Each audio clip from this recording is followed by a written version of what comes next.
We're trying a different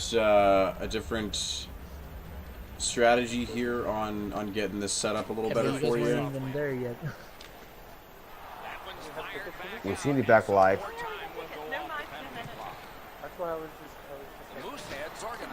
Good night. Seems to be a little better. Kill. He seems to be super slow-mo now, but he seems to be okay. It's still one of the game for Halifax at point with a minute to go in the second period. Exactly. Halifax, of course, is being the GMs, right? Yes, Halifax. No. Halifax is the owners. That'd be White Sox who hosted this game. He's the owner of the Halifax Mooseheads. Okay, there we go. Yeah, his GM is rocking on the Drummondville side with Bozen Saros. That's right. All right, so the shots are 9-7 in favor of the GMs. They've been heavily outplaying them, at least in terms of possession, but not really able to get much really past. shot this period, boys. They had 2 shots. Not really. I mean, a very, very close game. Yes, and I feel as though the GMs need to start shooting a little bit more. That's going to be, I think, a key for them.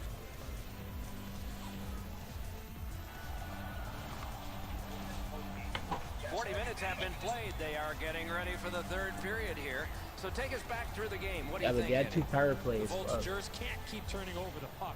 They're trailing in this game and need to find a way to simplify their approach in order to be successful with their attack. Stays along the board. Yellow.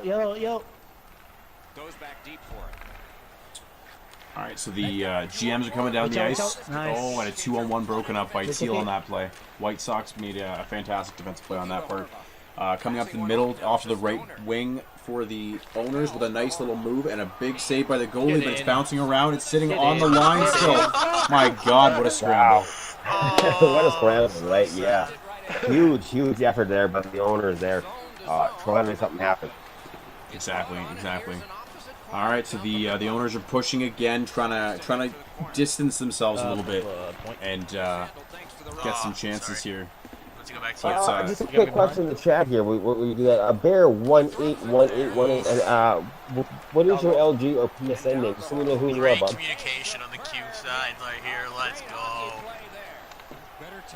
Okay, he's been doing a lot of talk about people in this game and how the owners need him in there. I just don't know who he is by the Discord name, right? So, oh, you live for hockey. All right. Thanks, Bear. Appreciate it, bud. I wanted that to go low. Oh, well, you did a good job, man. Thanks for subbing in last game. Appreciate it. All right. He played the owner's team and stuff last game. Good to know. See, that's why I like this channel, man, to be able to talk to the community as we do this. Yeah, it's good. For sure. I know I'm doing a lot of play, folks. We're trying not to do. It's really hard to do every single play and not talk about some certain players or talk to you guys. So we're here for the most part. I hope you guys are enjoying the show. Now the GMs are on the so the owners are on the PK here. Again, just trying to get it deep and keep it there to sort of maintain that one goal lead, but it's going to be. Right now, that's smart. That's smart. They're winning. They're trying to maintain puck position, just waste the clock off. It's smart.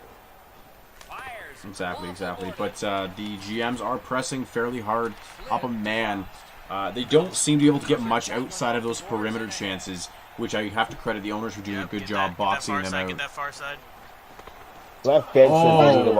And an Do you think unfortunate left bounce. bench would help them right now? I'm sorry? Left bench says they need me out there. Do you think he would help them right now? I'm not sure anyone ever needs left bench, but that's just my hot take on the 15-year-old wonder that is left bench. Fucking Brad. What about the right bench? You know, heard it's a little better, but still not what you need out there. Still not what you need out there.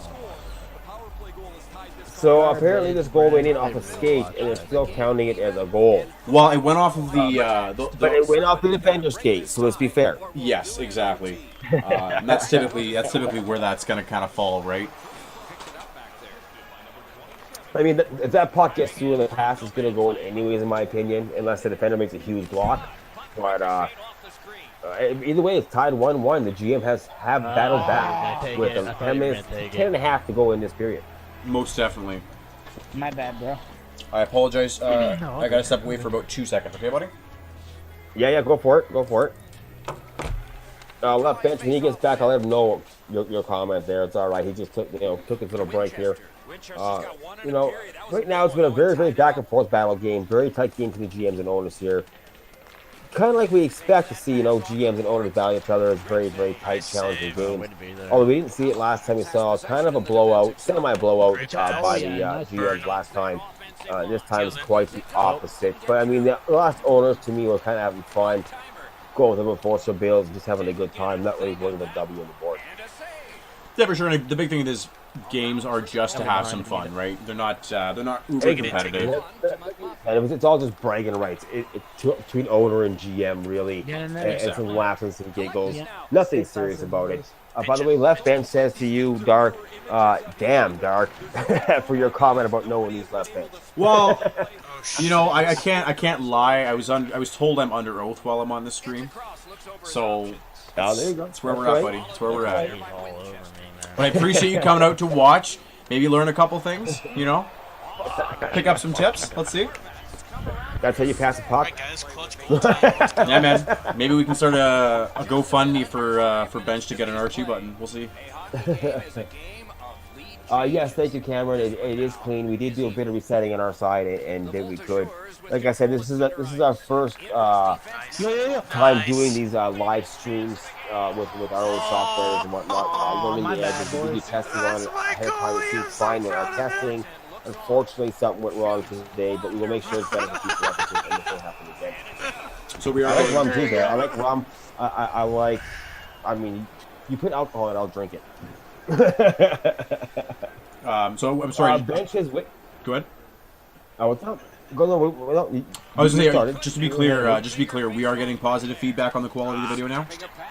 Yes, we are. That's good. All right, I'm glad that we were able to sort that out. Apologies for the poor quality on the first game and the half of the second game, but we'll keep going for you. What was Little Left Bench's comment? Left Bench is George. Just wait till I'm in the trail. I'll sign your jersey. I appreciate you saying that, Bench. Bench is actually trying out to be on a single A team, trying to work his way up into the pro ranks as a goalie in real life. Oh, nice. Well, good luck on that, buddy. I hope you have the best success. Actually, my other buddy in real life here in LG is playing in the Ontario, I believe, is double A team as well, trying to get himself onto the draft sheet in the next couple seasons. Yeah, for sure. It can be quite the grind, but if they can get it going, it's obviously very rewarding. I followed his career quite thoroughly. We're actually buddies outside the league. I followed his little AA career along. I look at his stats. I kind of watch some of his game plays, and the guy has the potential to go somewhere. Nice. So I'm really excited to be able to play with him in LG as well as follow his career all the way. shit. Oh boy. My bad. Most definitely. And that goes with the Gilly Boy Blades 20, by the way. That's what I'm talking about. Oh, and with a very late goal by the right defenseman for the owners. Yeah. Instant timeout by the GMs. Now, the owners really poured it on during this third period to make it a Now, who 2-1. scored that goal? You know what? They tied it pretty quickly. Someone named Goldhurst. So the right defenseman, if you want to look at our lineups, will tell you who that was on the owner's side. Right now. That's on the owner's side, right defense. Was that Bozen Saros? This is the Q game, I believe, right? Yes, that was Duff Armick. Duff Armick, I believe, playing out of position. Pinching in and making that goal happen. Good play on him. I mean, this is a big 29 seconds to finish out the rest of this game.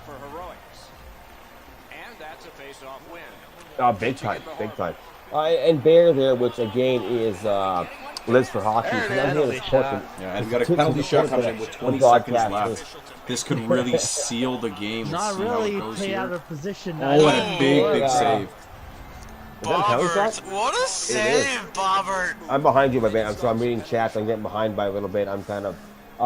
Bear says he's just here helping out the broadcast. Which is a good I mean, feed. you were out of position, but we got the goal, so. Give it to One Eye and Empire out of position. It was a calculated risk. Bear, in some ways. Oh, a good goal. Don't get me wrong, guys. I know you're watching the stream while you play.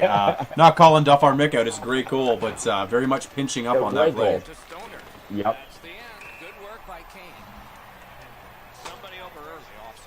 Line brawl. Line brawl. Oh, we got a call for a line brawl from the owner's side. Let's see if the GMs accept. I don't. They might. They might. This is basically over and done with. But a very tight. Oh, it might not be. Oh, and a big save to seal the win. Good opportunity though. I mean, a dire second chance.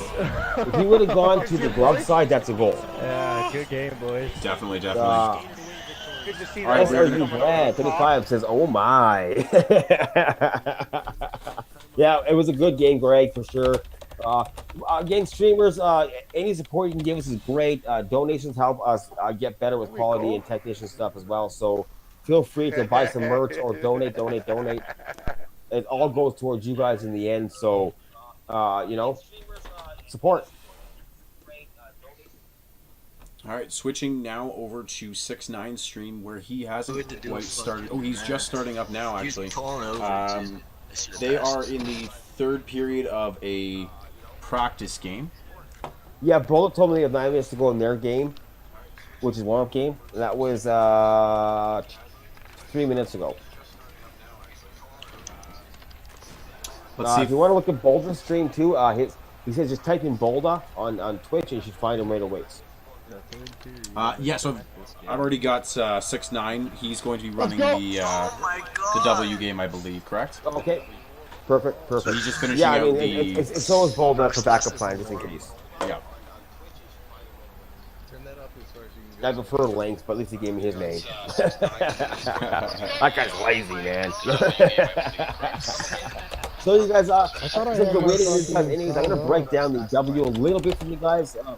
Commentary get better along too. This is the first time running it and just kind of having a bit of fun ourselves. Kind of W game here. We have, first of all, off at center is 6ix9ine, 6ix9ine, 6ix9ine, bunch of 6ix9ines for the Giants. Feel those big shoes the Giants hold, trying to make sure it's the same thing that they have done many, many years. He's a veteran. Has lots of XP as management, mostly in the AHL, though. A few in the C. He hasn't been huge on points or anything else yet so far. So let's see if he can maybe turn that around this season. Coming at left wing, we have Sped 3409. He's a prospect, solid rookie season at 24 games played, 69 points, and he's doing his own radio show this season for the BS Productions local radio station. Please tune into that every Friday. They will post it in the forums. Coming in right wing, we have NBA 2K16 Life 201 running the Cougars team this year as owner, returning 51 penalty minutes and minus 30 last season.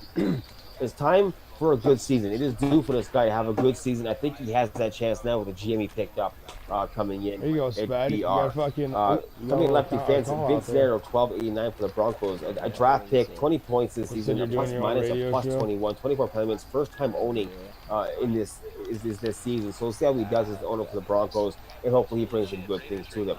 Right defense coming in at least a 24-5-5-4 from Seattle amateur, returning owner, decent season 9.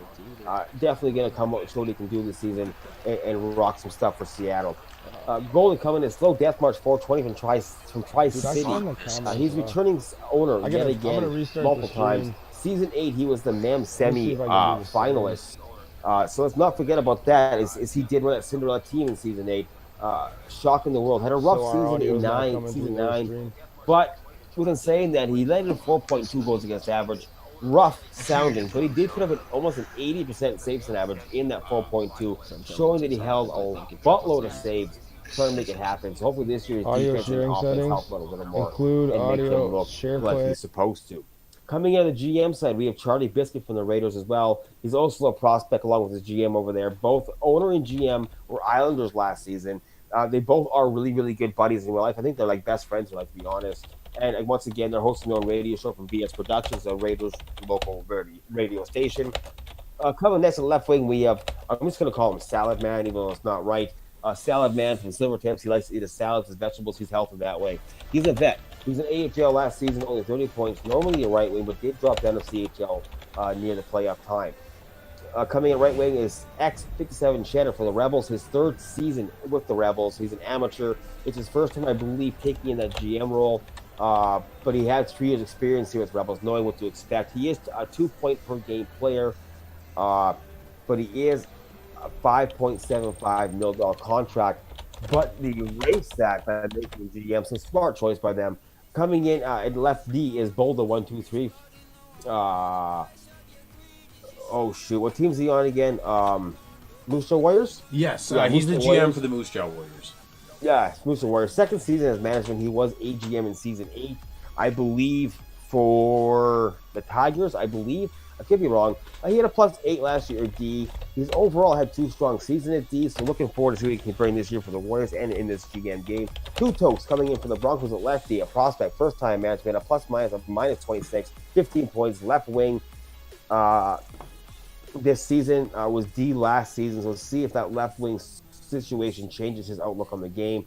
I expect good things from him as well, switching up to left wing. Coming in last but not least is Kill Street from the Rockets. Is an amateur, normally left wing, split AHL and CHL last season, but he's playing in goalie this game for this prospect game. Let's see how he does.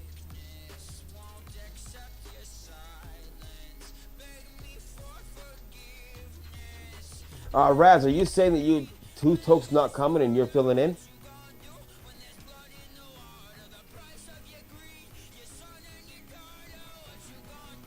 Don't make me. Okay. That's cool. He's making a substitution here. He's taking 2 Toke spots. He's out of the game. Maybe a conflict there with his schedule, but we'll see.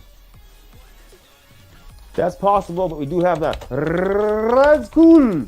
He's coming in. Almost choked on my smoke there. He's coming in, playing this defensive game. So what that means is you have a complete shitter playing lefty. So let's be careful of that. He has not donated us a dime, so he's a shitter until he does.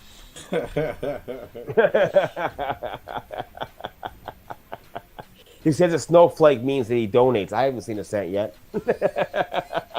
Am I Al Bundy here or what? Oh boy! I'm not a shoe salesman. Yeah, I mean that's a reference that I'm not sure everyone will get, but for you young Probably kids, not. yeah, for you young kids, we apologize.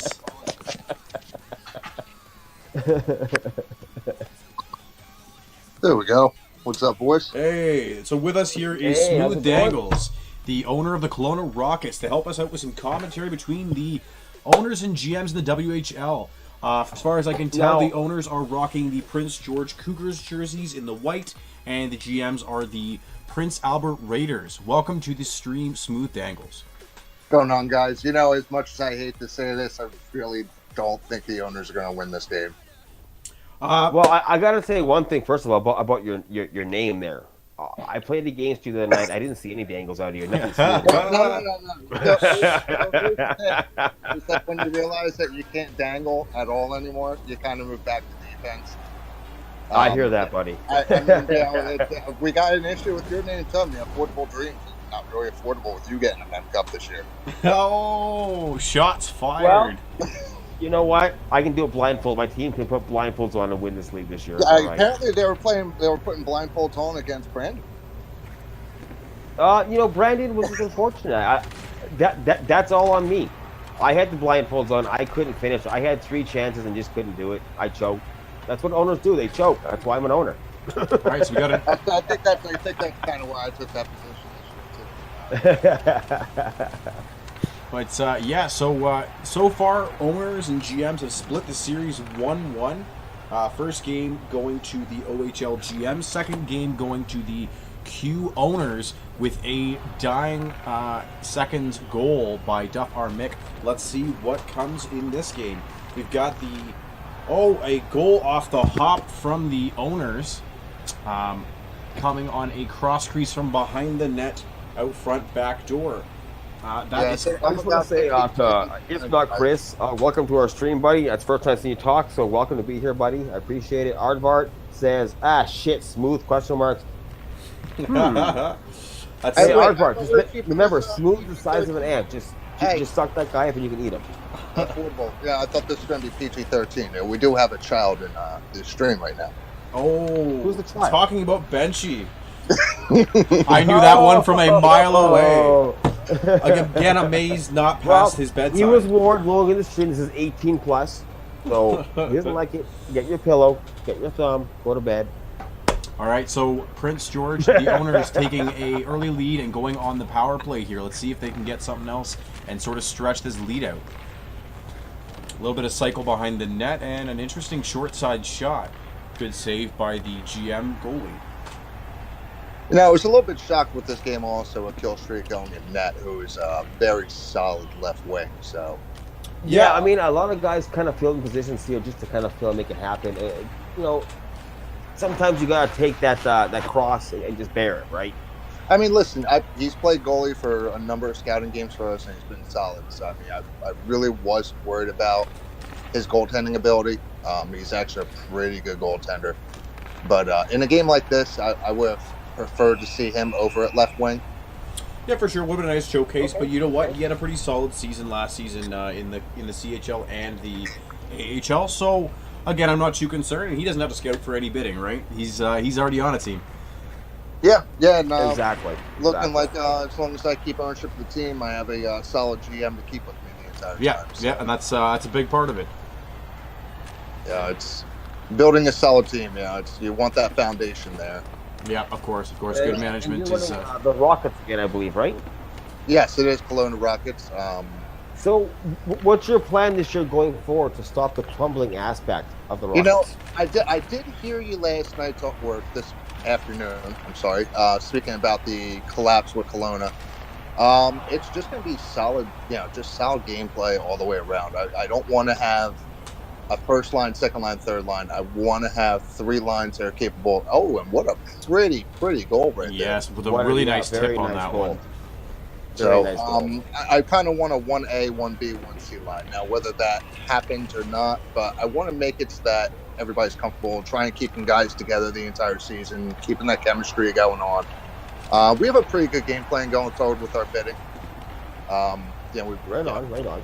We've And just the Rockets like last year were like up there, like fighting for first place for like 7 weeks or 6 weeks, and then all of a sudden they just collapse. And that's what that's been the going rate for Kelowna the past like not 6. That's exaggeration, big time. Yeah, but the last few seasons, yeah. Yeah. it's So I'm really hoping you guys can take that collapsing last few weeks out of there and just ride that pony. You know. Yeah, it's my pony. I ride it. My whole thing is I'm not a singer. I'd like to get my bidding done where I don't have to look at making really any moves. Obviously, it's going to happen regardless. But I'd prefer to not have to make any moves the entire year. I found a couple hidden gems I'm going to be hopefully grabbing. For whatever price I can get them.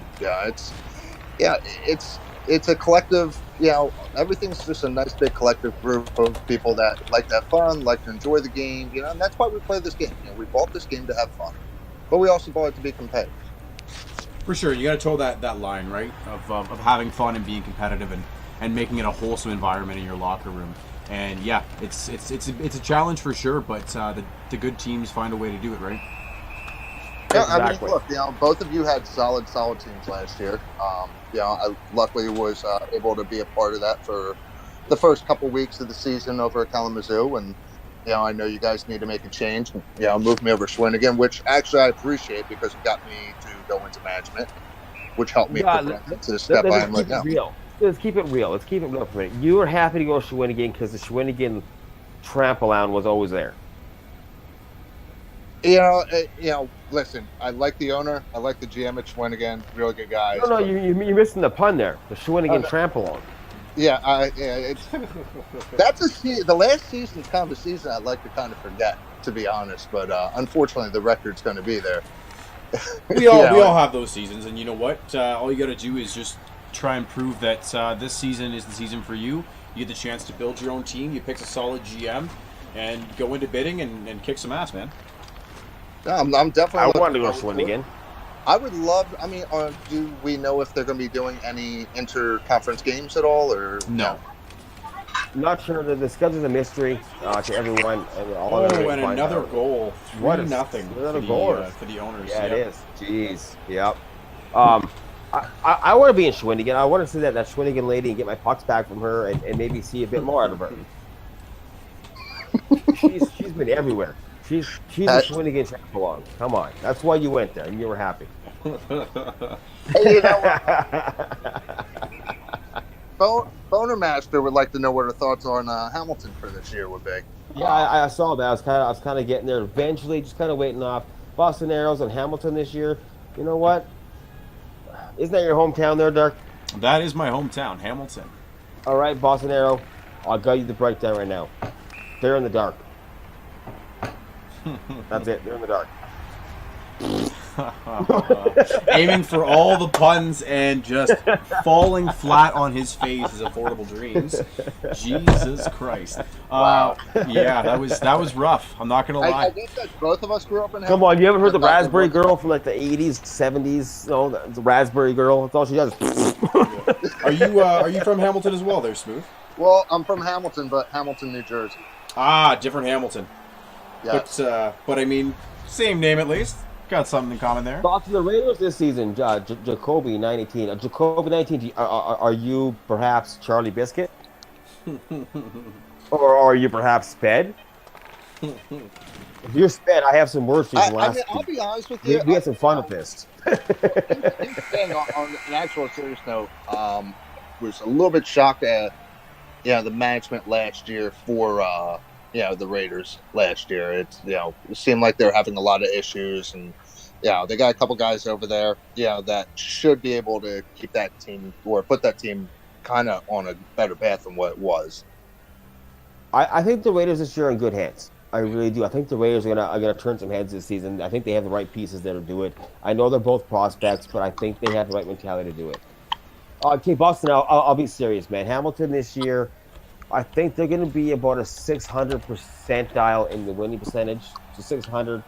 They're not going to be super strong, but not super weak either. They're going to be a team that loses games. When they do lose the games, it's like 1 goal by 2 goals. It's going to be tough, hard-fought games, but they're going to fall just short of that really good season and just be above average. All right, back to the game here. We got the Owners breaking out through the center, puck taken away by the GMs, down 3-0. They really got to put on a monstrous effort to come back here, and it doesn't appear as though they're able to get too much going. It looks like I do want to ask, did not Smooth say the GMs are going to win this game hands down? I think he did. I kind of did because I had a lot of faith in the actual goaltending, but This is not showing your scouting ability. Well, that's why I got a solid GM for that. I hope so. But, one thing I'm noticing with this game is... I do gotta say, man, I did play you recently, and you guys put a hell of a battle up, so it was good. It was a good game. Yeah, that was a fun game when we played you guys. Listen, there's a lot to happen in the course of 80 games this year. We'll see what happens. I'm noticing a lot of forced passes in this game. Yeah, but they're able to get one. Too many. Too many, to be honest. There we go. There's one.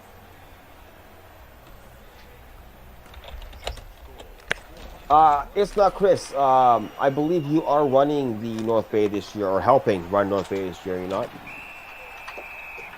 I'm not looking at any notes. I'm trying to use memory here. So if I'm wrong, please correct me. I believe he's GMing for. Oh God, yeah. You know what? Is it North Bay?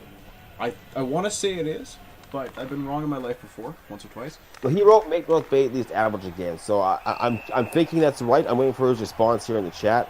If you want to double check that, then I can elaborate a little more. You were looking for correct. That is correct, Ed. All right. So, Chris, I do have faith in watching what we did in ECHL and how you made a very competitive, strong team. Not easy to play against ever. I do have faith that you guys are going to make, North Bay above average this year. Not just average. You're going to be above average, and I think we're making the playoffs this year. Yeah, North Bay's in the OHL, I believe, right? Yes, sir. That's the OHL has always been a very, very strong league to go ahead or division to play in. So, it's tough, man. It's just a matter of new owners coming in, making the right choices on bidding. Hopefully myself that. Oh, right. Wow! Yeah, so they're pulling in Saldaman picking up his second goal of the game to try and will this team back into it, and certainly has. Only now down by 1, and really applying the pressure here too. They're starting to let that momentum take over. But An unfortunate bounce out the zone. But a very good fight back by the way, and no give. Not giving up. I like that. This is now bringing some quality back to your scouting review.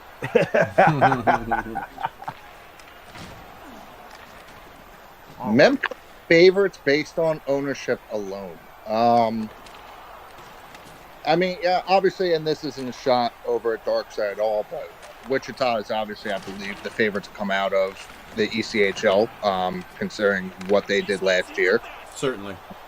Yeah, so. But with it saying that it's a lot of pressure to come back and do it again, it's definitely going to be hard to repeat that, especially holding number one for 8 weeks. That was a shock to us. I did not expect it out of us to happen. The fact that it did was, again, a shock. And to do it again this season, I don't see it happening. I think it's going to be a lot harder battle this season. Especially with the expansion coming through 18 teams now, it's going to be a lot more competitive, right? Being the only conference with 12 teams, the ECHL had a very different dynamic. But yeah, we'll see what happens next season, and I look forward to facing you. I expect to at least face you personally in one game next season. Got to make me that deal, bud. We'll see. Depending on availability, buddy. That's all I can say. Yeah. I'll make my availability work. Don't worry. No, I'm on my side. I know. On my side. That's what I'm saying. I'll be available for all night. You let me know when you're playing, little buddy. I agree with everything. You know what? Hey, look, man. I'm available every night except for when there's a pay-per-view on wrestling. Then I'm not available. Yeah, that and when I'm scheduled, right?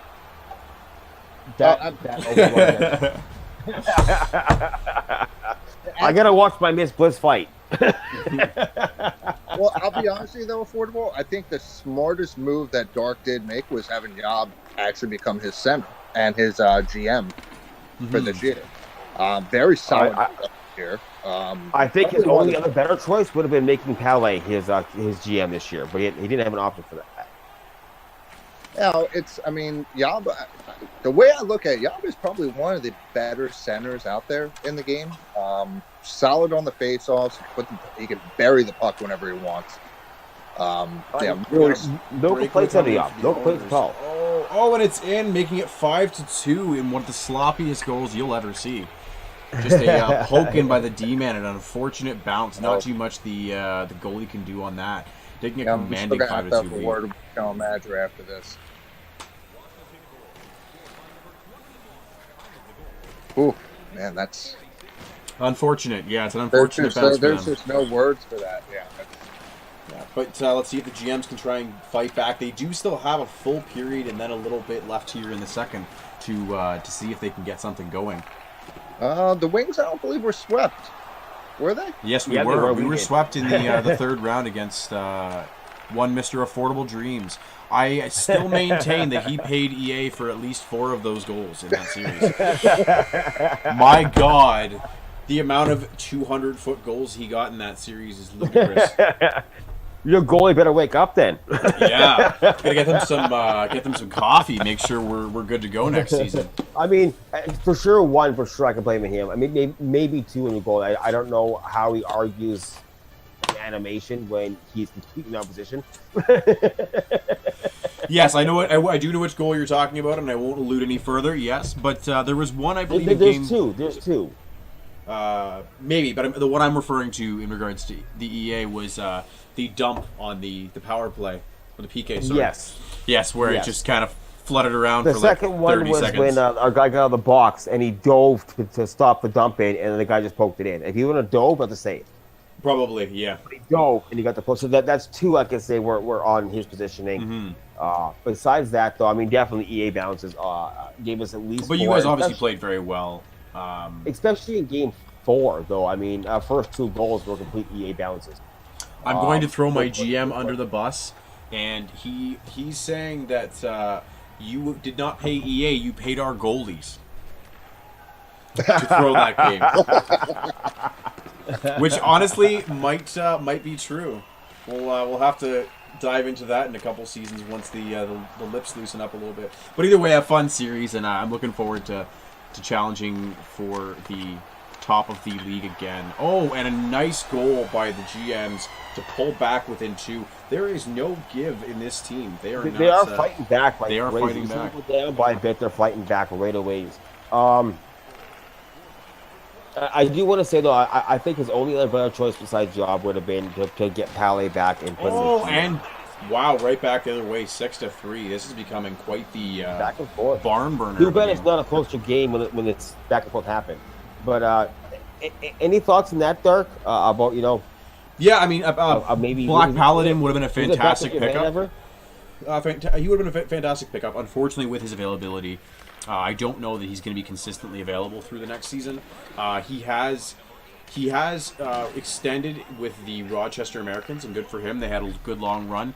Pally is one of the best guys you will ever meet in the locker room, on the ice. Fantastic guy. Wish I could still have him. Wish he was a prospect somehow, and I could sneak him in dirt cheap. But even if he came back down again, I don't see me getting him for $500K again. I'm a little impressed that you didn't find him in bidding. I slept in that one big time, and you're lucky I didn't. Cause I had money to spare, and I would have put that all on him. I don't know that you would have won that. I had $6 million in cap space after I was done bidding. I had 7.5, so it could have been a good battle. It could have been a nice $8 million D-man battle, but yeah, it could have been a good battle. It came to who's going to back down first, right? Yeah, for sure. And you know what? Honestly, you would have won that, I think, because I would have backed off around 4.5 million. I would have backed off. Big save coming from the owner's side to keep it a 3-goal lead. 13 minutes left here, closer to 14 really, and not a crazy tight game. It's 3-goal differential, but those GMs don't really seem to want to give up, and that's really refreshing to see. It's easy to see guys give up after a few goals go in and you fall behind, but they're not willing to. We've seen them cut a 3-goal lead before. Let's see if they can do it again in this game. I still think you overpaid for that left defenseman last year, Dark. Which one? Wait, me? Yeah, I think you put a $3 million bid on him.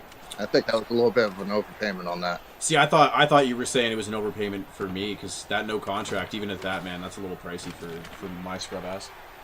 What are you talking about? I'm talking about the other one, the one that got shipped off to Schwinnigan. He's talking about itself. Oh, you're talking about Smooth. Well, Smooth, in my opinion, should win for a $500K minimum bid. Hey, let's be nice here. Let's say TC. Okay? Let's just leave it where it is. I actually respect Smooth a lot. We've had a lot of good talks throughout the draft show and onto where we're at right now. Obviously, right here, right. We have a good rep to Mark Cheddar and have a good conversation and make a joke around a lot. So it's good. It's good times. Oh, Greg, we're going $750K max on me. Yeah, Greg. I mean, that's a good call, Greg. Hey, Greg, remember, you give me Hollow Eyes this season. Once you pick them up, of course. Oh, and a great chance for the GM. Just can't quite finish on it. D-Man cycling it down low. They're still looking for that big chance, but those owners are doing a really good job of just boxing them out to the outside angles, not giving any cross creases or anything of high danger too much. But that being said, they're not doing a great job of maintaining possession. It looks like they're trying to just rack up the score in this game. Not a lot of cycle, a lot of cross-crease rush play by the owners. Just trying to put this one out of reach real quick. Let's see if the owners can capitalize. GMs can capitalize on it. Oh, there it is. And he scores on a short side shot.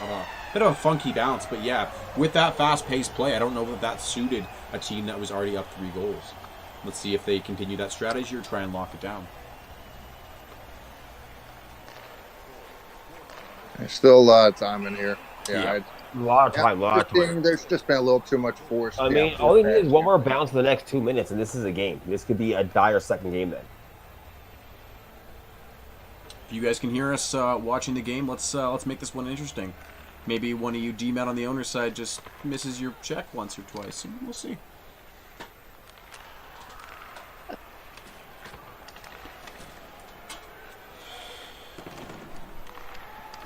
Oh, and the GMs are coming with a really good chance. Oh, and a fantastic save, but the GMs are still on top of them, trying to pin them in their own zone.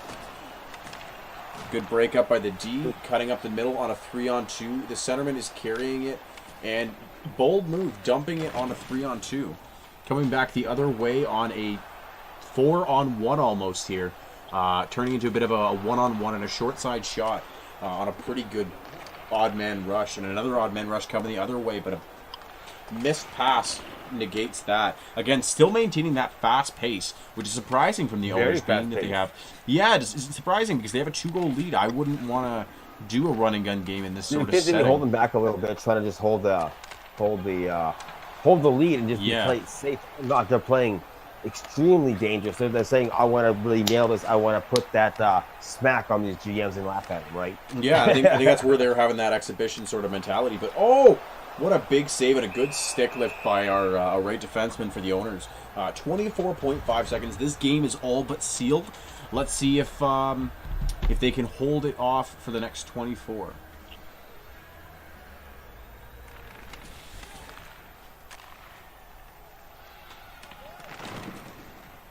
So, just curiosity, are we doing a show shortly after bidding is over so we could kind of go over... the following Sunday, there'll be an after bid show, yes. Okay. Just before the season kicks off, yeah.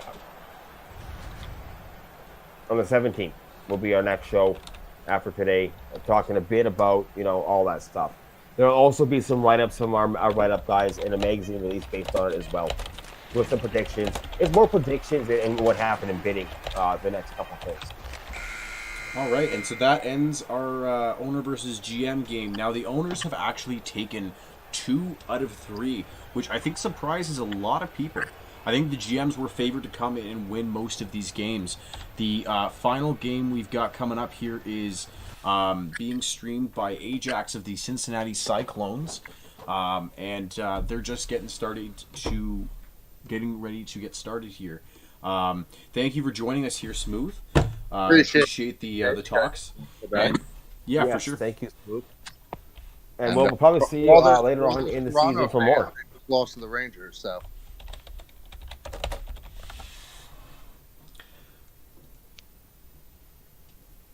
All right. Do you have a next guest coming in for the ECHL? Yeah, he should be joining very shortly. He's actually just joined now. Live with us is Mr. Yob Cuff, and for anyone who doesn't know what that spells backwards, it's fuckboy. This is my AGM. You want to know why? No, we're not going to go there.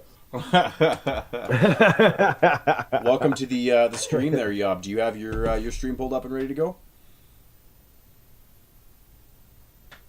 Yob's awfully quiet.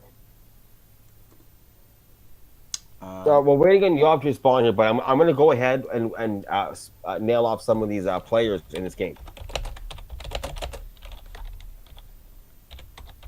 So coming in for the ECHL owner side, we have Hockey Star Dude from the Rush playing center. He's a prospect, first owning season. He has a 58.3 faceoff percentage, which is huge, but he has that negative 314 take a giveaway, which means he's not passing to the right team more times than not. He's got to be careful about coming into this game, so it could hurt him. He's got a plus-minus of 16, a positive 16, I may add, with 46 points. So, I mean, he has the potential, if he can get that passing error down, to be huge. Left wing coming in is the one for the Fuel. My kryptonite all season, last season, hopefully not this season, hopefully. Returning owner, 49 penalty minutes. He's had a few too many penalty minutes. Hopefully he can help his team this year by staying out of that box. He had a plus-minus of -8 with 44 points coming in. On the right wing side, we have O'Brien from the Rabbits. Give me your jerseys, buddy. I'll trade your teams right now.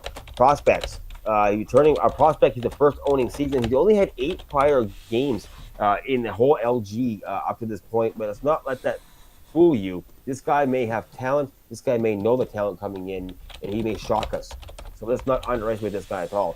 Left defense coming in is Ronnie from the Walleyes. He's an amateur, first time owning. Solid season 9 with the Sea Dogs. The big question is, can he stay awake during this game? We'll get to find out. Right defense coming in from the Grizzlies is Sue, 140. Returning owner as well. He's an amateur playing the right wing slot. Usually we're playing right D tonight. He had a rough last season, but he's had been known to have had really solid, strong seasons in the past. I'm looking forward to seeing him bring that this season and giving all of his ECHLs a run for our money. Coming in at goalie is Dead Starks from, I believe, the Comets. Returning owner as well, an amateur usually playing right D. He's playing it all season, playing goalie tonight. He's had a strong D season. The low penalties are at 14. Looking forward to getting to see what Thomas can do. Yep, yeah. So we have Cool. Yobcock on the line. He's managed to finally get his shit figured out. Yep, hey, buddy. I'm just going to pound off the GM side here, and then we can get a bit of conversation, folks, if you don't mind. All right, so we got the stream going. I'm not sure if they all made it in. I believe they lost one. They did. Yep. They did, yes, Right. I believe so. So it appears as though he has closed his stream, Ajax, that is. We'll wait for him to kind of regain here. But thank you, Mr. Dreams, for going through the list of contestants. That was only the owners. I haven't done GMs yet. So let me take over on the GMs here. So we got for the center spot. Go for it. In the ECHL, Dirty Garden Girl. Like I mentioned in my earlier stream, one of my favorite names in the ECHL. I love the name. Great name. Yes, Great that is a fantastic name. Running the Rabbits as the GM. Prospect only ever played 12 games. So kind of an unknown. This could be a really good showcase for him or her. Again, don't know them. To really show what they're made of and kind of surprise some teams. Coming in at the left wing slot, we got GG Joey of the Mavericks. This is his first time as a GM, coming in after playing last season on the Mavericks. He's been around the league a long time and was around a 2-point per game player. Let's see if he can maintain that same pace coming into this one. And then rounding out the forwards on right wing is Helix Tex of the Wheeling Nailers, one of my favorite team names of all time. He's a prospect and 0 stats on LG whatsoever. This is his first season and coming in as a GM. It's quite the bold move. Wondering if he's on the Xbox side. But yeah, it's a good showcase for him to see what he can do and what kind of player he is. One second, Clearly I a want to second back tagger. you up a few minutes here. There has been a goalie change on the owner's side. Oh, okay. And who is substituting out for Dead Starks? Deaths RH. Deaths RH. Okay, good to know. So Deaths RH of the, I believe he's running the Gladiators, the Atlanta Gladiators. Yes. So he is a goalie by nature, where Dead Starks is a D-man by nature. So we'll see. Deaths did play D last season, so it's a transition change. And myself, I am naughty by nature. So Well, I'll send you some girls, all right? I prefer music, but I'll take girls as well. Yeah, moving on to Ajax, who's actually going to be providing us this stream tonight, shortly. Coming in as the GM for the Cyclones, playing left defense. He's a veteran. He's been around a long time. He spent most of his time in the AHL, but noteworthy, last season had 19 points in 8 games in the CHL. So potentially a big threat to score in this one. I imagine he's normally a forward based on those stats. Maybe he switched to D this year. Yeah, then we got coming in on right defense, Eddie Drag, the GM for the Comets. Again, another veteran guy who's been around a long time, had a really strong season 9 with Screaming Eagles, putting up a plus 41, only taking 4 penalty minutes and producing a record of 19-3-2. Noteworthy is his 9 points. Very much a shutdown D-man, but I will hand it to him. He is good at that. And then finally, rounding out our positions is our goalie on the GM side, Quick Finger of the Toledo Walleye, facing his owner, Roenick, who's playing left defense. Let's see if there's any sparks between the two. Quickfinger had a really strong season 9 with the Giants, posting an 86.3 with a 2.23 and a 27.5 in record for that dominant Giants team. Let's see if he can take control of this one. We are about to roll here, by just so you know. Yep. So we're just about loaded up, which is perfect timing. Just got through our breakdown. I want to ask Dirty Fetus quickly. He said, laugh out loud, dude's name is Dirty Garden Girl. Mr. Dirty Fetus, do you know Dirty Garden Girl? Is that an actual girl or is that an actual dude? Your terminology are kind of confusing. I'd be willing to bet it's an actual person. Now, I'm not sure about the designation, but probably not Right. sure about it. I mean, you never know, right? Well, definitely. That's fair. I could be being technologist. You could be. And at that point, I don't know that PS4 has CAPTCHA, so we'll have to see. All right, so the We'll see if he actually, Fetus actually responds or not. So in the maybe Fetus is Dirty Guard Girl. Yeah. So on the GM side, that would be the dark jerseys. That's our home screen for you. And then on the white jerseys, we have the owners. So it's kind of starting the game here. Okay. What's up? I want to update quickly. Drew Gray just responded to this. Dirty Garden Girl is a dude. Okay, so Interesting choice. Interesting choice. So he is a dirty garden girl, which leads me to believe Whatever he's into. I mean, hey, Whatever maybe he's into. maybe Whatever that he's kind of into, catfish life, right? And a good chance by the GMs off the get-go, but it's been sort of sloppy coming through, and a bit of an interesting dump. That's going to be an icing. Yes. Is what it's going to be. Just so you're aware, Yob, you are a little bit behind me on the stream. I might, yeah. It's also very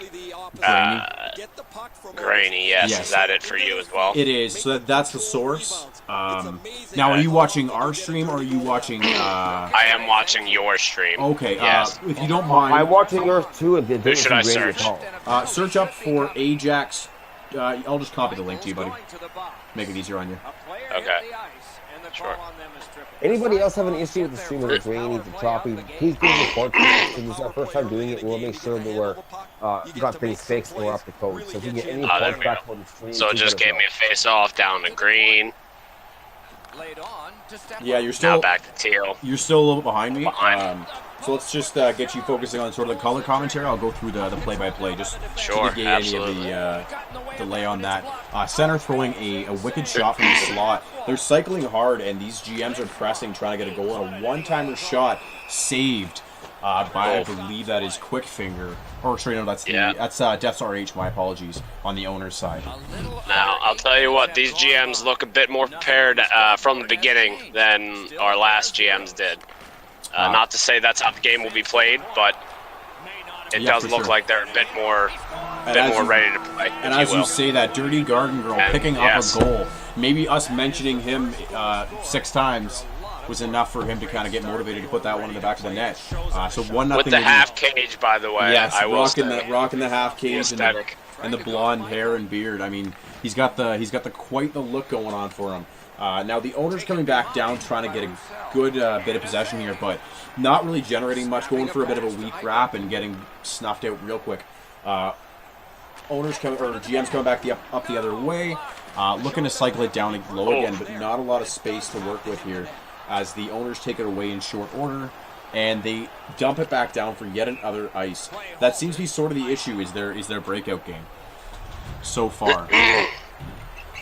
Well, I'll tell you what, they are not instilling any fear in myself when we're talking about our EA or our ECHL competition. We need to step it up. Yeah, for sure. But let's see what they can do here with the GMs pressing yet again, and a bit of a lazy poke there coming from the owner's side, drawing a penalty for the GMs. We call that a dark side on our team. Yes, we call that. No, to be clear, a dark side is when you score on your own goalie. I take no penalties. I just score own goals like it's my job. Let's make it clear. Actually, I would debate you. I'd say that the dark side is the charge from about 15 feet away. Now that I am forward, that is the go-to move. It's a bold strategy. It rarely works, but when it does. I'm going to ask, as we're all three in here, ECHL owners / GMs, players, whatever you want to call it as right now. Who do you guys think is going to be the strongest force going forward this year in ECHL, and who's the underdog? Who's the sleeper team? Okay, so I think the obvious favorite is going to be the Kalamazoo Wings to win the whole thing, but we'll put that aside for now. I think the big sleeper team, I think we've touched on our previous stream, is going to be the Atlantic Gladiators for me, with SRH and Mike Jakob. Just because I think Mike's a really solid pickup and he's got that experience. Now, Yob, what's your take on those two sort of distinctions? Yeah, when I saw that Mike Jakob was management, I kind of had the fear of God instilled in me. Not really, but I do know that he's a good player. And I know that, especially being an expansion team with no real history in LG, that's a tall glass of milk to swallow, if you will. They're going to be tough as long as they build a decent team.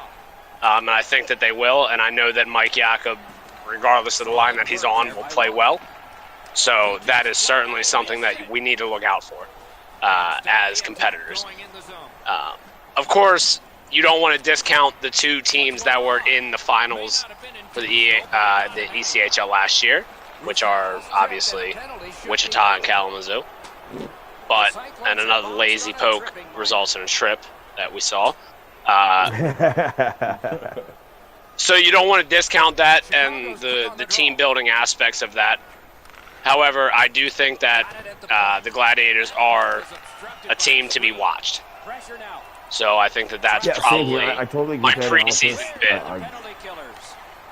I definitely think it's going to come down this season to about 5 teams running again for that top spot, which comes down to the Wings, it comes down to the Thunder. I do believe that this year the Fuel is going to run in that category. I do believe that the Gladiators could slide into that category as well. But it's going to be a closely fought battle again between 4 or 5 teams for the upper spot. Sure. But the super team definitely has got to be the Gladiators. With Yuck being there, it could definitely be a successful season, or it could all go to the opposite way to where they are the sinker of the season. Sure. One team going to depend on what his owner, who has more say, the owner or the GM, and who has more pull, the owner or GM. I think it's going to come down to that. Yeah, who's making the final call. Now, another team I'd like to kind of comment on for the ECHL is the Cincinnati Cyclones. I see them sort of having similar issues as last year. Really talented guys, sort of issues with availability and that sort of thing. I can kind of see the same sort of course happening as last season. A really scary team, but just not consistent enough. That's the way I'm viewing them going into it. We'll see after bidding how it goes, but yes, that's I think it's going to be after bidding. The big thing is going to be what happens after bidding, right? Oh, sorry, you can't judge. Sure, you can't. It's hard to judge a team before bidding because there's only a maximum of 3 or 4 and players. It's hard to bid them, to judge them after all the new guys coming in. It's hard to say, look, they bid 500K guys and they're shit, and maybe not. After week 3 or 4, you can really start depicting that a little better than you can right off of bidding. You know, absolutely. We do have a comment by Fear 11 here that the Wings had an easier road to the semis. That's an interesting take. I don't know how you get there, but enlighten me. I mean, I wouldn't say yes and I wouldn't say no, in my opinion. I mean, yeah, sure.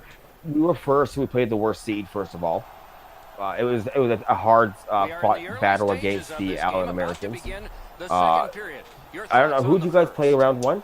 So we played the Fuel. You guys played the Americans. We both took those series in 5. And now I think if it was opposite, you guys would have played the Allen and we would have played the Fuel and we would have lost because we couldn't beat Fuel all season. And I mean, that's the case, right? And that's where matchups get into it. It's complicated to say one team has it easier than another one. You look at someone like and that made Toledo. us push harder to make sure you guys didn't take first at the end. That made us push even harder. Exactly. We didn't want the Fuel. Well, and you look at a team like Toledo. They were no slouches. One of the best defensive teams in the CHL. Absolutely. Oh my God. Absolutely. We would spend 10 minutes in their offensive zone, and their goaltending and their defense give you absolutely nothing. Not the most offensively talented team last season, but could shut you down like very few other teams could. See, and we definitely had an easier time against them than we did any of the teams. You guys gave us struggle, especially like Max and Maze, 2 dynamite forwards when we got over that trade. Couldn't do nothing against you guys. So there is that to be said. I mean, I think you guys are definitely tougher than Toledo was. I think you guys had a more solid team than Toledo did. That's my opinion. My round 2, I don't remember who I played in round 2, to be honest. You guys would have played the Kansas City Mavericks, and that's Ejan's a really solid goalie. That's right. So that wasn't Ejan. Kansas City gave us trouble. I'm glad we didn't play Kansas City. They gave us trouble. As I can recall. He responds again. I think he's on the Thunder train a little bit here. He said you didn't run into the Thunder second round. Yeah, Dreams, just for whatever it's worth, Max didn't want to play me at center. Anybody else, that was fine. But when he played me at center, you guys only scored like 2 goals. Max. It was good. It was absolutely a good series. I just hate that I need to play more than one game. I was really looking forward to our series, and I thought it was going to be 7. I really believed in my heart it was 7. Now, the fact that it was a sweep, there's none for not to say that it was not a good series. I mean, the first 2 games were 1-game differences. Games we got the game tire coming. Oh, sorry, no, that's the 2-0 lead by the GMs. In a bit of a slow game, not a lot of clean looks, but yeah, it's 2-0 halfway through the game. 2-0, man. That's what it is. And game 1 and 2 are one-goal games, and you guys faced Max in the first 2 games, and you kept him to like that line to like 2 goals for the game. It was I think it was 3-2 and 2-1 to be honest. So 2-1 in both actually. It was 2, yeah. So there you go, 4 points in 2 games, which is phenomenal. No one else in the league could do that at that point in time. You guys did that, but then in game 3 and 4, we had EA bounces that really led us to victories. On top of that, some availability issues, some losses to the AHL. All this stuff comes into it, right? But, I mean, so to say it was an easy series, what I'm getting at is it wasn't. It may have looked easy with the sweep, but it really wasn't as easy as it looked. For sure. But you know what? Again, people can write their own storylines, and that's fine by me. However you want to view stuff is your call. And we're just going to go back out there next season and push even harder to get past the Thunder or whoever stands in our way. Well, no, our goal this year is to shoot for about middle of the pack and then just come on strong during the season, or the playoffs. I see. Try and do the fake out, the Trojan horse kind of strategy. Looking back at the game again, not a lot of coherent play going on too much. I mean, they get a little bit of cycling going, but it just seems to be a reliance on or a tendency to want to just shoot it, get a chance. For fear of losing possession. I wonder if one of these teams can kind of find a way to start really cycling it and getting some solid looks and pinning the other in the zone, right? And it doesn't look like that's going to be a possibility the way that these teams are playing, but we'll have to see. For sure. If you guys are listening, hint, hint, wink, wink.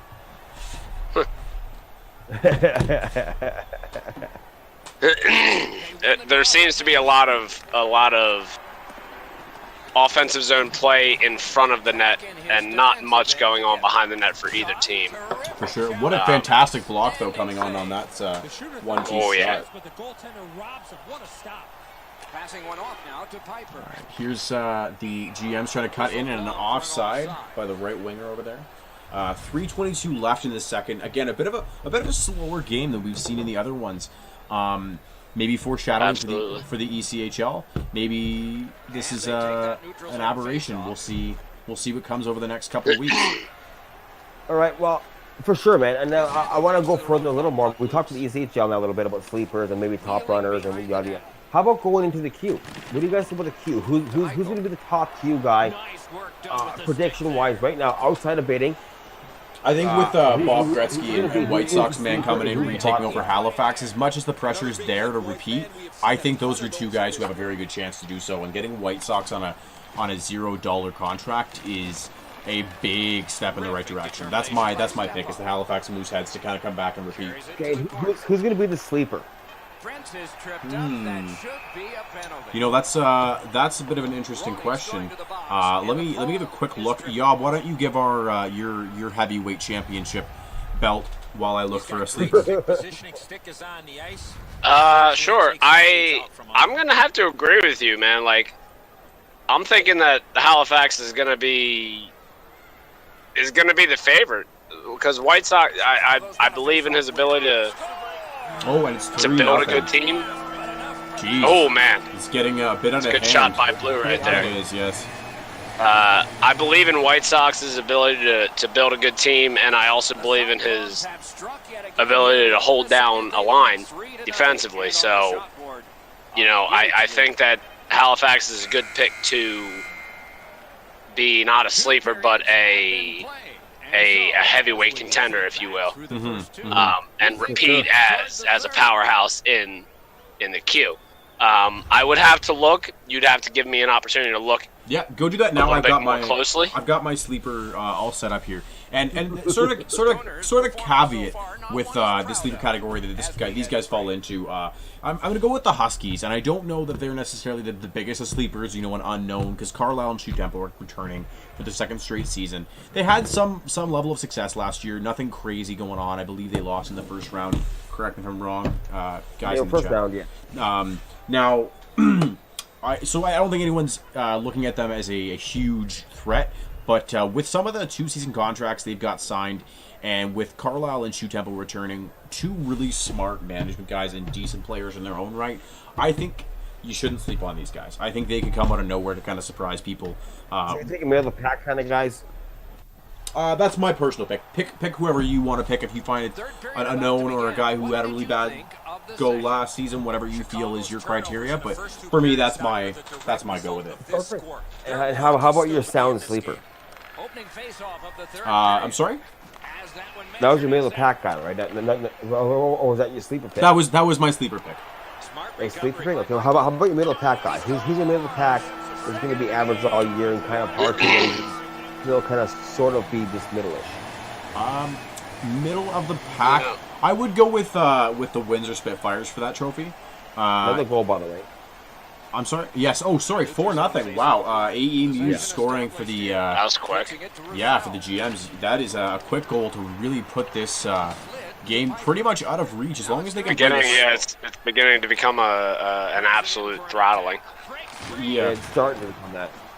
Yeah, and let's see how they play this. If they play aggressive like we saw last game. Yeah.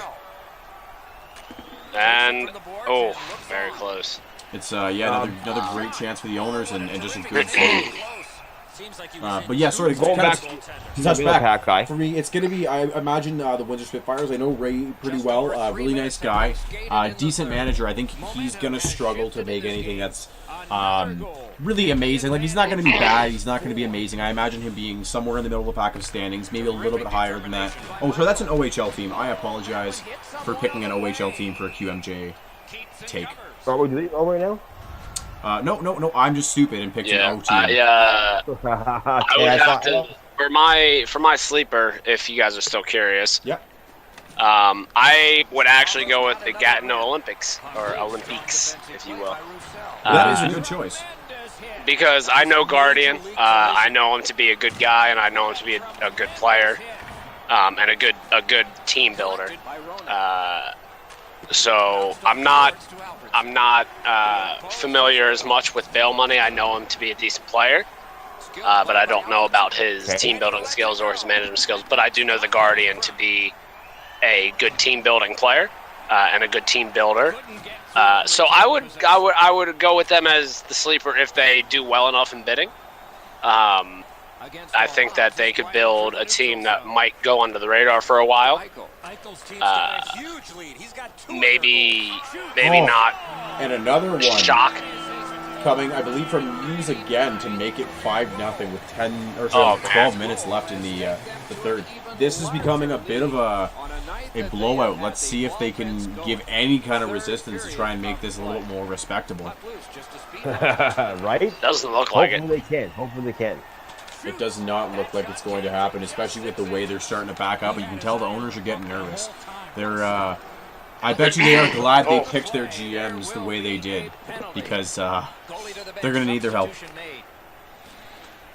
For myself, going into this, guys, I'm definitely going to lean towards the Eagles being one of the top dogs this season. I'm going to say that they take the first place in this run. I'm going to say your middle of the pack guys. I mean, the Eagles have good management coming in again. I mean, KO's coming back. He definitely knows his thing. He's very competitive every single season. I think this is his year to shine. And he's going to stand ahead of the pack. As far as sleepers go, I'm going to take Drakkar as the sleepers this year. They may have had a rough season last year. I think they're going to surprise people this year. Maybe with a rough start, but they're going to come on strong and they're going to make the playoffs. They're going to be something to watch for coming in. And I'm also going to look at middle of the pack. I'm going to look at the Olympics for a middle of the pack kind of guy. They just kind of, they have a strong team, but they're not strong enough to say, no, we're top dog. I agree. For me, sorry to pick my middle of the pack from an actual Q team, if you'll give me the chance, is Quebec Remparts. That would be my pick for the middle of the pack. Right. All right. That's just Good pick. with one eye coming in there again. Solid guy. I don't know how much experience he has in management. I don't know that him and SML are gonna be able to build anything, earth shattering. I don't think they'll be a bad team by any means, but I don't see them getting past the first or second round kind of category. All right. How we're heading into the O? Who's going to be top dog in the O? Who's sleeper? Who's middle of the pack? I mean, you got to look at the Pete's again, right? Like, they got to be in that conversation as the top team yet again. You can't really sleep on Jayhawk, man, either. Two really tough teams. You look at Coffee Lidstrom staying on the Pete's with It's True. I'll lean more towards that just because of the fact that they got one of the best D-men, if not the best D-man in the CHL on a $0 contract. Yeah. Okay. How about going on to you there, Yup? Yaka? I mean, looking at it, I am gonna have a hard time disagreeing with Dark on that. He pretty much nailed it right on the head in terms of logic. I'm gonna disagree. And there's a goal. There's a goal for the yes, Roenick fully awake and one timing to break the shutout. They did. I'm thinking it's going to be a little too late, but I guess there's still 7 minutes of game time. For sure, and maybe these with about GMs 2.5, 3 minutes real time, but yeah, I mean maybe these oh, GMs there's maybe the GMs start to play a little too aggressive, trying to keep scoring. Maybe that's where they get caught. We saw some of those mistakes coming through last game in the W game where they started to pour it on in the wrong direction. Yes, we did. Going for myself, you guys, in the O here, to cut you off a little bit, I'm going to say Ice Dogs reign top dog again this season. Okay, that's a really good choice, yep. I'm going to say that the sleeper team this year is going to be, probably the Greyhounds. They're going to come up as a sleeper team. They're the pack guys that are going to be up there, but not just up there all the way as going to be the Rangers this year. They're not going to be sitting down there floating, trying to fight it. You think they are middle of the pack, eh? Even with Cam? Interesting. Yeah. Okay, so for me, the sleeper team is going to be North Bay with NJ Devil and It's Not Crest. Two really fantastic players. Very possible. Very good pick as well. Very good pick. And then my middle of the pack guys are definitely going to be, I would say, likely Owen Sound. That would be my pick. Again, with Jackal and Shorty season coming through on that team, decent guys and decent players. I don't know if they have the depth and the scouting to get it done, and let's see how their tradability is. But yeah, I imagine them sitting in and around that middle of the pack kind of range. Passing one off now to Eichel. Sounds good. How about you, Fuckboy? Yeah, thank you. yeah, man. Like I said, I think it's hard to dispute.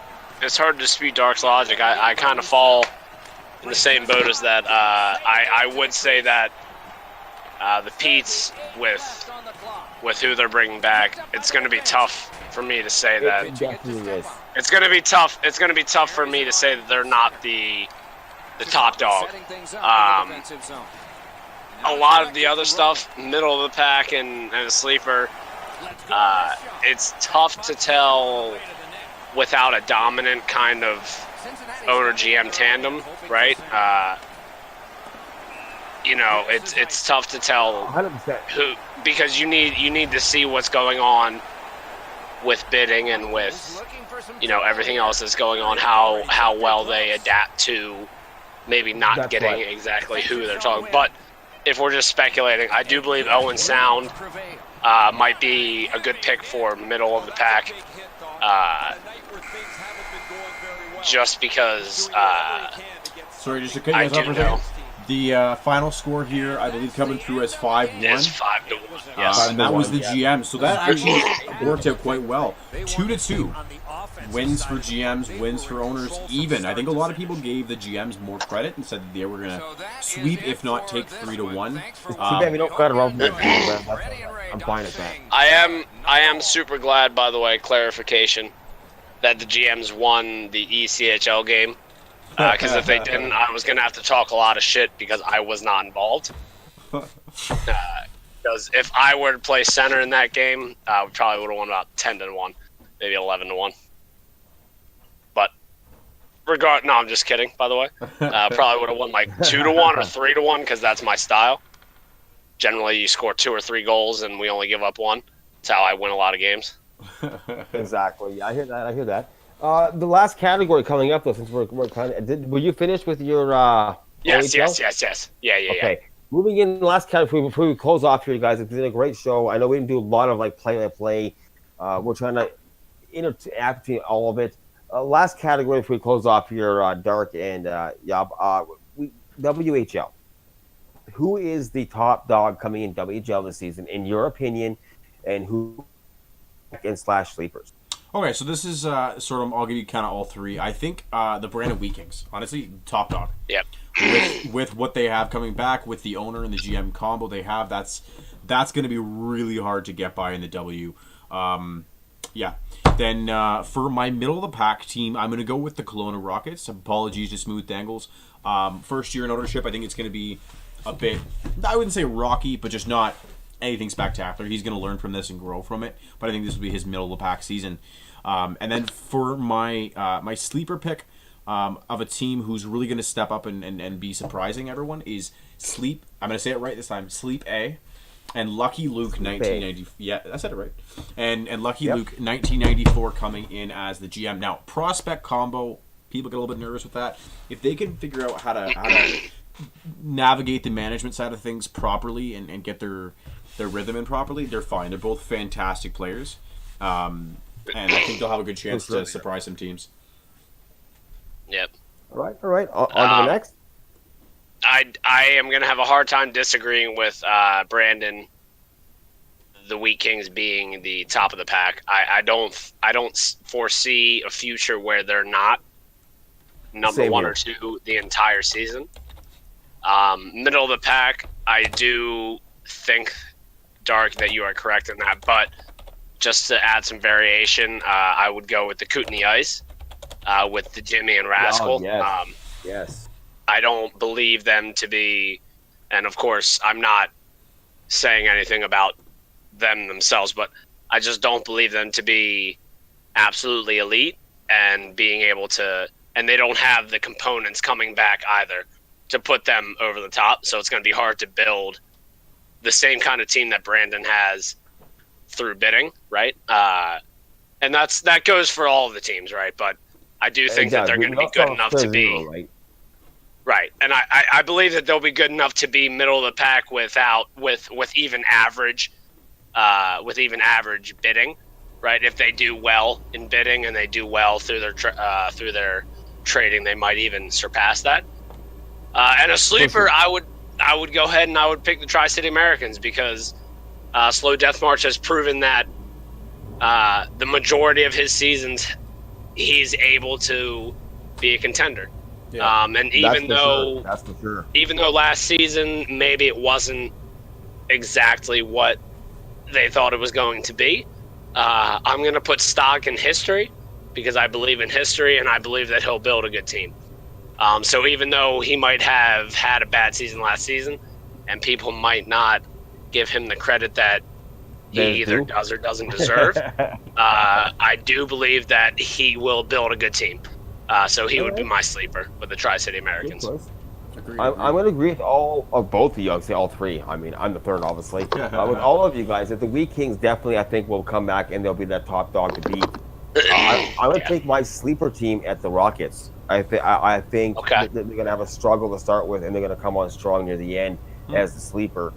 I'm going to take my middle of the pack choice at the Raiders. I think the Raiders are going to be middle of the pack.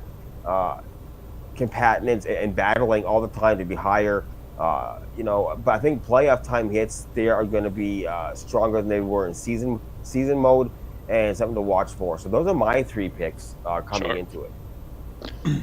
Right on. So just to clarify with you there, Dreams, we do have one of the players who played in the games looking to do a post-game interview with As the Man You Call Salad Man. One question before we go on. What time is the show tomorrow exactly in Eastern? Is it 9 Eastern? What time does our show start tomorrow?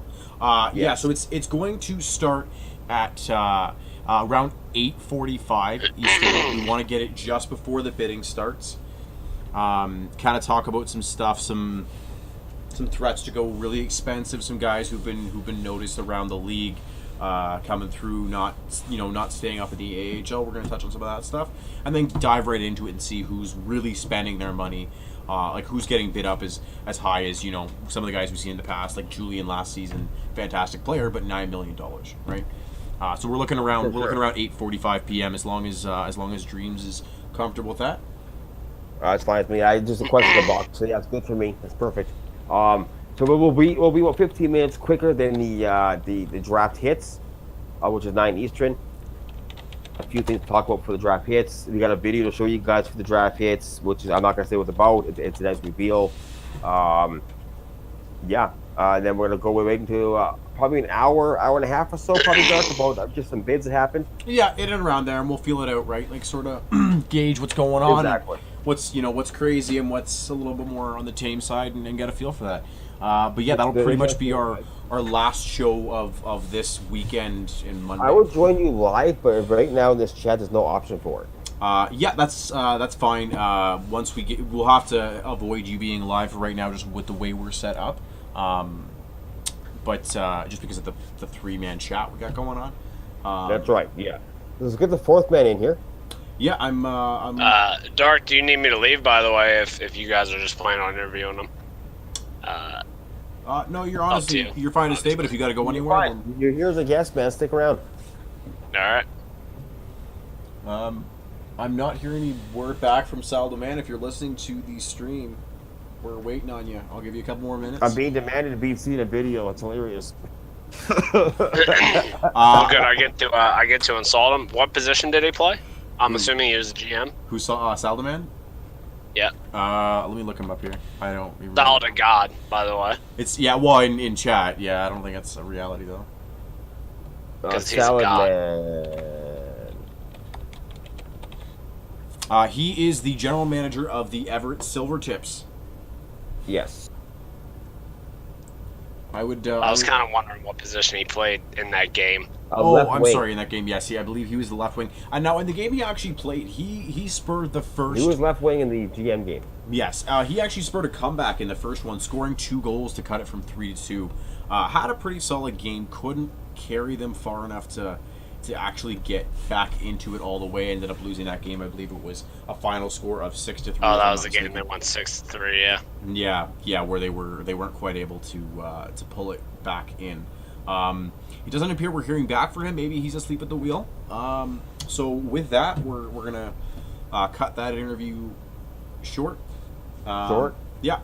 But yeah, I think that covers our breakdown for pre-bidding. That covers the owners and GM games. Apologies to everyone for the earlier streams that were having some issues. We eventually got it sorted out. Thank you for being patient. All right, before we cut off here, man, let's get Yakubov say his goodbyes and pieces to everybody. Are you talking about Mike Jakob, or are you talking about me? You, Yob. Well, we just got a message from Sal to God. If you guys were interested. There we go. In the Discord. Sure. Yeah, so he's looking to join. Just bear with us for a moment until... and he's in here. Beautiful. There he is. Welcome to the show, Sal the Man. Wait, can you guys hear me? Yes. Yes. Yes, sir. Okay, what's up? How you doing, buddy? How's it going, buddy? Good. Doing good. So take us through that game a little bit. We noticed you had a couple goals and started to bring that game back close after going down 3-0 early. Sort of talk to me what's going through your mind, or what are you telling your teammates, and what's the communication like in that room? After the first period, I think we were down 3-1, I believe. Mm-hmm. It was very quiet because we knew like what the hell's going on. But we try to get confidence back. But every single time we got close, they would just score. Mm-hmm. So I think if this was a series of 7, I think we would take it. Oh, fair point. What would you change about your game plan from the start, or at some point in the game? What would you have changed to really fix the fortunes of a 6-3 loss? they're playing a lot of trap, and early on, I think our passes were just not connecting at all. I was struggling on passing, I think the whole team was. So I think if that first period went a lot better, I think we probably could have did maybe won the game. But I think that first period really just shifted the momentum to them. For sure. And then that's what I saw. Mm-hmm. Who would you name the MVP of that game in specific? I'm gonna have to go Cheddar. Yes. Great wing. Okay, fair point. All right, any questions how from was you? the overall feel of the game? Was it fun to be into? Did you have a good time at least? Or were people kind of getting huffity and puffity in the party chats? Or was it all just no? It was all fun. All fun. Perfect. That's what we wanted. That's what we're hoping for. Good. Now, the GMs seem to be favored in casual talk and in the CHL Discord. What do you think that was warranted? Because obviously it was a 6-3 loss, but it seemed like you guys 6-4. You're correct. Thank you for correcting me. It seemed that you guys played up to par, but the scoring just wasn't there. What do you think about that? I think, it's just one game. It's really hard to tell, but I think the owners did come out and showed, because no one had the owners winning a single game, looked like, but, they showed up. So it was nice to see, they won, I think, 2 games, I think. Yeah, they split. Yeah, it was 2-2. Yep. Yep. So, I think it was fun and all, but at least they showed that, owners got it. They got it, so they can win some games. So, Yeah, for sure. For sure. I have a question for you guys. Sure. Shoot. Fire away. What do you think about scouting games this year? Whenever, I ran only a couple this, and it seems like I'm seeing the same people over and over. That's a pretty common scouting theme. game. Yeah, that's a pretty common theme every season. At least every season. I didn't do much myself for scouting games. I basically did my own personal scouting around multiple leagues. I talked to people. Did what I had to do to bring in new blood. I didn't really do much scouting games. Now, again, I found that was the better way to go. It is. It truly is. I but I don't scouting games, discount. you get too many owners / GMs jumping in, trying to snoop who you're confirming, who you're trying to look at, and then trying to steal your guys. So I just don't do it no more. Yeah, I would do it. I would do it very passively. Or they very make small second amounts. Discord accounts to join your Discord chats to come snoop. Now, see, that's one thing I really don't like is making team Discords prior to bidding. I don't find it's just not. I mean, to me, it's not too much enough trust amongst some people. It's too much of a headache for how much and it shouldn't effort be you that have way. to We're put here in. to have fun and build the best as we can by doing our work, not have someone else come in and just snipe our players. Exactly. Yeah. But you know what? I And wouldn't. bidding, fine. And bidding, if you're gonna blind bid and snipe that's all fair and game. But if you're gonna just be lazy and not do your own work, why'd you pick owner? Why'd you pick GM? Yeah. Do your job. Help the league grow. Bring players in. Now, with that being said, I wouldn't completely discount scouting games just because guys who That's what the CHL is all about. who do join new to this league will look at the scouting games as a way to find guys and try and play with them. I wouldn't rely. I'd rely 10%, maybe 10% of your time and value into scouting games. The other 90% should be through back channels that are friends that you've known, trying to get them back in, whether it's been through drop-ins, it's whatever the case might be. Even talking to someone who was on TC last season and say, hey, come try out for us. Your stats seem half decent. Whatever your forum of doing that is, right? But scouting games are not the best thing in the world. But they're there and they should be used with some level of consistency.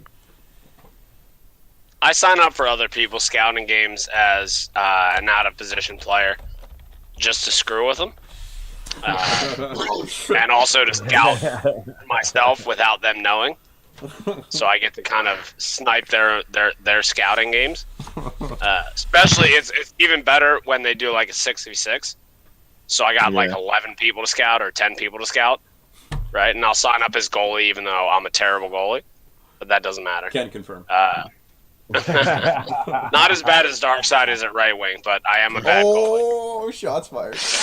Yikes. just so that I can get a little bit. And to be fair, I haven't found anything worthwhile doing that, so it might just be a waste of my time. Drop-in games I find are more helpful than scouting games generally. Even though it's more of a sometimes. Scouting games will give you a concentrated flow of LG players, whether they're good or not. Drop-in games might give you someone who doesn't play LG but is skilled, and then you can talk to them about playing LG and see if that's something that interests them. And then, of course, they have the ability to go and, oh, wow, I'm interested in this LG thing. Oh, there's a bunch of teams that I can scout for, and then they're going to sign up for a bunch of scouting games, right? So you bring a good player into the league, which is ultimately what you want to do, regardless of how it works out for you. So, like for instance, I was a drop-in hero when I joined LG, right? That's how the person who got me to join LG got me to join, and then of course they traded me. One of my guys was hitting drop-in. Hey, man, you play LG? No, why not? Caleb, come play some club. You had some good potential in drop-in. Let's see how you do. That's part of the grind, part of the work. And a lot of people say, "Oh man, drop-ins are so dumb." But if you don't want to put the work in, then why again did you sign up to be that role? Right? I mean, definitely. Now, fair warning to anybody I find in drop-ins. I will trade you in preseason, because that's what happened to me. And it's only that I passed that pain on. I don't cannot confirm that. I will stop all of those trades and veto the crap out of them. Yeah, I was going to say, I don't actually have authority for that, so don't worry. But yeah, I mean, that pretty much sort of wraps up questions on our end. Anything else you had for us there, Mr. Saldo? Before we move on here and shut down, we've been here for a long time. Yeah, I think we've done close to 5 hours worth of streaming in one night, which is no, that's all I had. All right, cool, buddy. Well, thanks for joining us, and I hope you had fun in those games tonight. You looked good out there, scoring a few goals. Enjoy the rest of your night, all right? You too. Good luck on the season, guys. Appreciate it. You too, bud. Have a good one. See you later. Great game tonight, bud. All right, so Yob, we're gonna get you to do your final last words here. Say your sign off and your little piece, and then me and Dreams are gonna kick off the end of the show. All right, well, I was not prepared to have a sign-off or final words. So my final words and my sign-off will be, my name is Fuckboy. I don't care about your PG-13 rating. Bye-bye. All right. Good. It's like that, eh? Yeah, it's good talk. Right. It is, eh? Yeah. That's how us Americans do. Oh, well, you're a Trump fan that you already lost already. Listen, all right, we're not talking about that. I have nothing that always positive works. to say If about Trump, you always want to go away. Hey, again, nothing positive to say about him, but I'm not leaving. I'm leaving it. Goodbye. All right. Have a good night, Have man. a good night, buddy. See you later. Good stream there, boys. Yeah, buddy. Yeah, but thanks for the help. Thanks for. All right, buddy. All right, catch you later. All right, so Dreams, if you wanna hop back over to the. Yes, I'm gonna hop back over to our channel and get back on that feed with you, bud. Yeah, for sure. Just bear with us for a moment while I get Affordable Wet Dreams face back on the cam like you've all been begging for. Okay, well, it won't let me leave this, and I'm not liking it very much. I'm just gonna leave it. See you, buddy.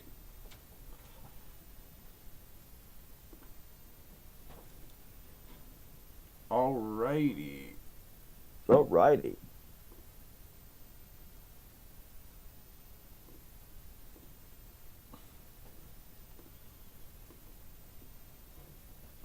Sorry, just give me a moment here.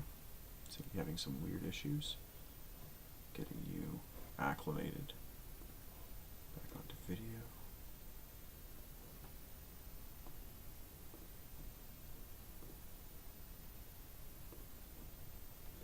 Well, there we go. All right. There is your lovely face back on camera. All right, man. Well, it was a great show. We spent about 5 hours here just streaming away, having a good time. Doing a bit of a pre-bidding talk, doing a bit of a commentary. We didn't do a lot of play-by-play, but we did have a lot of fun, I thought, while doing it. So any thoughts out of you, how it went? Yeah, no, I'm pretty happy. I hope you guys enjoyed it. Again, we had some hiccups, but thank you for bearing with us while we figured it out and did eventually get it sort of sorted. Let us know what you think of our hot takes. I'm sure you guys won't hold back with those comments. But yeah, no, overall pretty happy with the night. Looking forward to going to sleep. Yeah, me too, man. I mean, going further into it, I think is better things. We had a few hiccups, but it's supposed to get better and better as we go along. That's what we do this for. That's why we do this pre-season stuff now, to get rid of the hiccups and whatnot. We have a question from Fear about what is the giveaway merch. Fear, if you check our merch channel just below there, you'll see a merch section. Or is it called Armory still? It's listed as both. So the actual panel you'll see says Armory, but above it, it's listed as merch store. And Murbane put that there as well. Thank you, Murbane, for helping us out. Murbane, and if you click that, you'll see the merch that is there. When we do a giveaway after we hit the donation mark, we will definitely ask you what item you want and get that done into the giveaway of your choice through a PM, obviously not through this chat, so that no one knows your address, et cetera, et cetera, et cetera. For sure, but that's sort of the idea of how that works. So we hit a certain amount of dollars, and then we do a bit of a raffle to see who gets the giveaway, right? That's right. Yeah. So again, it's kind of on you guys if you want to participate that, and that's awesome. We'll be able to give away more. If not, obviously that's your decision. But we're looking forward to a really great season of giving you solid press coverage and media coverage of the LGCHL.